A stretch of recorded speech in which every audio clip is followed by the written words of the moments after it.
resistência, durabilidade e qualidade. Sem dúvida nenhuma, o Toyota Bandeirante abriu os caminhos, abriu trilhas, literalmente falando, Brasil afora, durante muitas décadas. Hoje nós vamos falar desse exemplar que está realmente excepcionalmente bem conservado, pertenceu à Força Aérea Brasileira e agora chega aqui, finalmente, a pedido dos muitos seguidores. Os nossos espectadores pedem o Toyota Bandeirante há muitos anos e eu procuro um há algum tempo. Enfim, escolhemos a dedo, encontramos um exemplar muito bacana.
Saudações, pessoal, e hoje falaremos de uma pauta bastante pedida pelos nossos espectadores, mas também que eu estava buscando há muitos anos. Toyota Bandeirante, sem dúvida nenhuma, esse utilitário tem um papel fundamental na história da marca aqui no Brasil, sobre todos os aspectos, né? Valentia, robustez, durabilidade, né? A história da Toyota aqui no Brasil está intimamente ligada ao Bandeirante. Aliás, não só aqui no Brasil, se a gente pegar a história dele, ele foi um FJ Cruiser, né?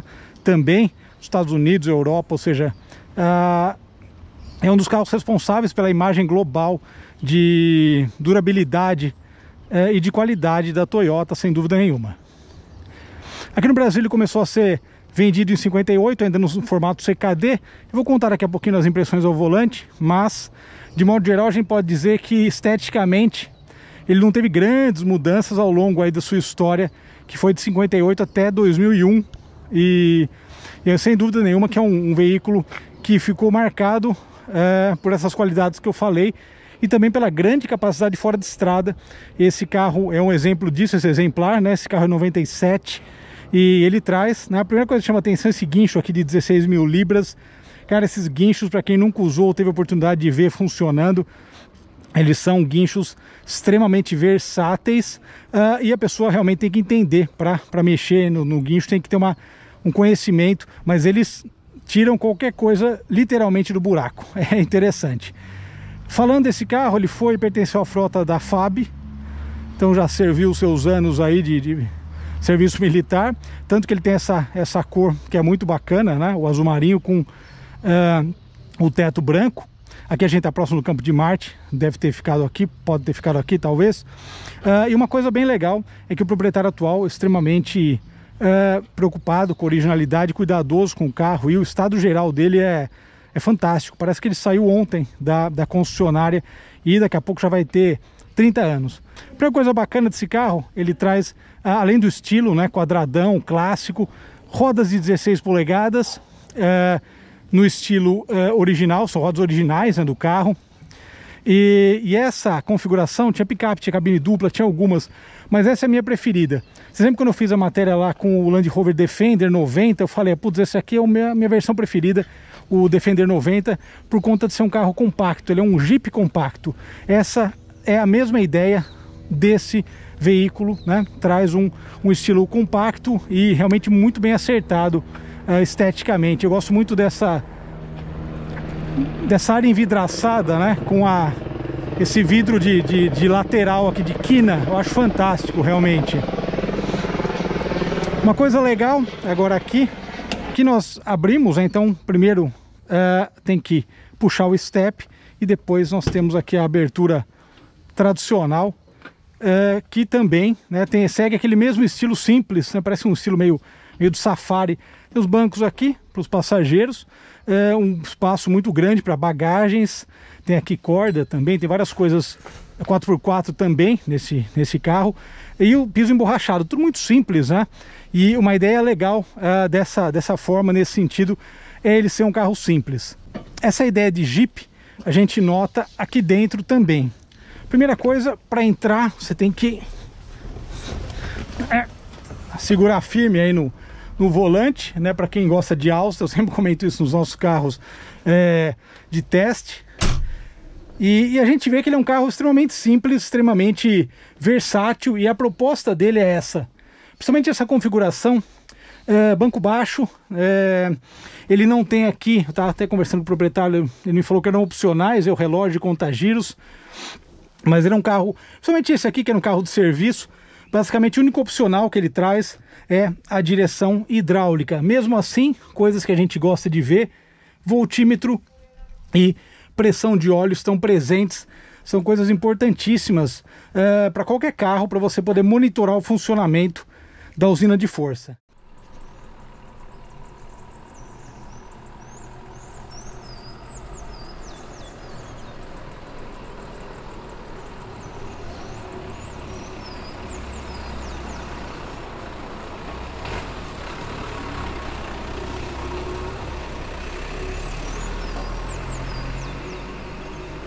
Começando nossas impressões ao volante, e pensa num carro verdadeiramente rústico. Esse é o Toyota Bandeirante. Freio de mão aqui, temos a reduzida aqui. E uma coisa curiosa, até que eu não mostrei no início, como ele foi um carro da Força Aérea, ele tem aqui ainda os números, né, do patrimônio e tal, para fazer o inventário, né, na época. Então é muito interessante essa característica, né?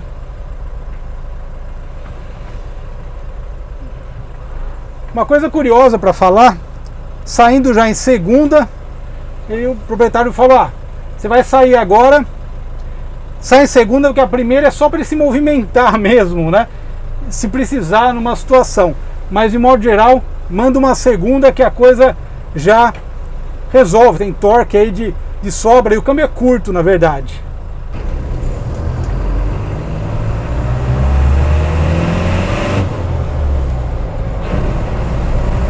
Olha lá. Uma delícia, né? Dirigir veículo a diesel é uma coisa fantástica. Assim, eles são veículos que têm uma ideia bastante rústica, e é muito bacana isso. E ele é engraçado porque ele é um carro pequeno, ele é um veículo pequeno, e você tem a impressão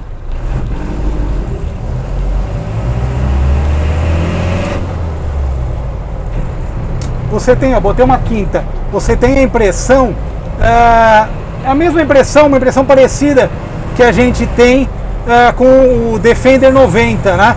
Ele é um carro pequeno, um carro digamos compacto, mas que tem uma boa capacidade de carga por conta desse espaço traseiro. Então é muito legal.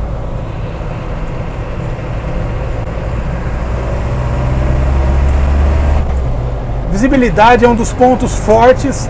Os retrovisores têm um bom tamanho, eles não são enormes, mas têm um bom tamanho.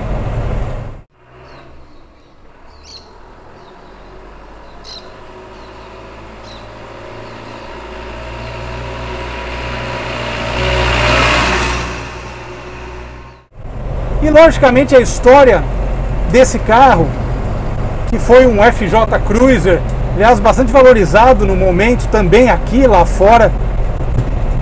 Aqui no Brasil, citei lá no início, começou a ser montado aqui em 1958, então foi aí o primeiro produto da Toyota.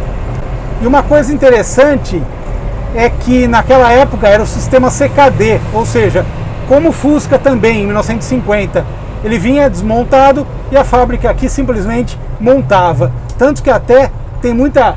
a expressão montadora, inclusive, ela surgiu por conta disso, né? Vinha no CKD, vinha desmontado, era montado aqui, então eles não eram fabricantes, eram montadores. Então a expressão montadora para definir uma fábrica de veículos surgiu nessa época. 4 anos depois, a produção foi nacionalizada, então ele passou a ser produzido aqui no Brasil. E uma coisa bem interessante é que os americanos, nos Estados Unidos, eles utilizavam um motor de 6 cilindros, que aqui foi utilizado só no início. Logo depois, a Toyota passou a utilizar o motor da Mercedes-Benz, que se popularizou entre os proprietários por conta de custo de manutenção e por conta de força também. E esse motor Mercedes, ele equipou o modelo até 1994, quando entrou o motor Toyota. Cara, muito legal de andar esse carro por conta da capacidade dele, a força dele de modo geral. Um carro que tem um bom torque e assim, as marchas são curtas. Esse é um dos segredos também, né? Câmbio curto, então você vê em segunda marcha, parece que eu estou em primeira. É bem interessante mesmo.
Visibilidade excepcional, campo de visão é muito grande. Até essa traseira, a gente fez uma tomada ali, ela lembra a Kombi, né? É engraçado isso. Mas uma característica interessante, como eu falei no início, esse carro pertenceu à Força Aérea. Eu falei, talvez no Campo de Marte, mas sim, ele comentou, ficava aqui no Pama, aqui no Campo de Marte, ali atrás, né, aliás. Então, é um veículo que hoje ele está voltando aí para dar uma passeada no seu local onde ele passou vários anos servindo. E dessa forma, então, com essa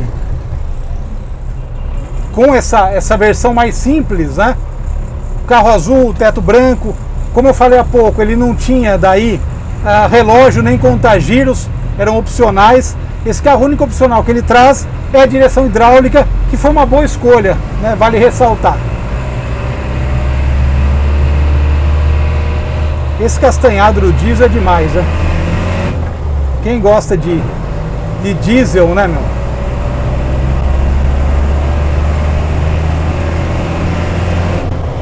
Vai deixando aquele rastro. Fantástico.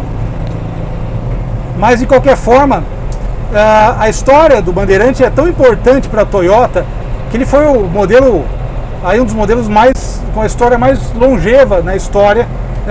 Na história da marca, uma trajetória mais longeva na história da marca, porque vocês imaginem, ele ficou no mercado até 2001, ou seja, já era uma outra ideia. Teve aquele FJ Cruiser mais moderno, que entraram vários aqui no Brasil por importação independente, mas aquele já é, digamos, um substituto, mas já é diferente.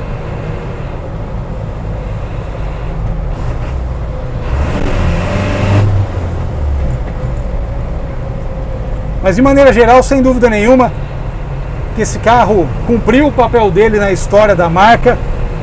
O proprietário faz muita trilha com ele também, e o carro está excepcionalmente bem conservado. E é uma pauta que estava faltando aqui na garagem, realmente excepcional.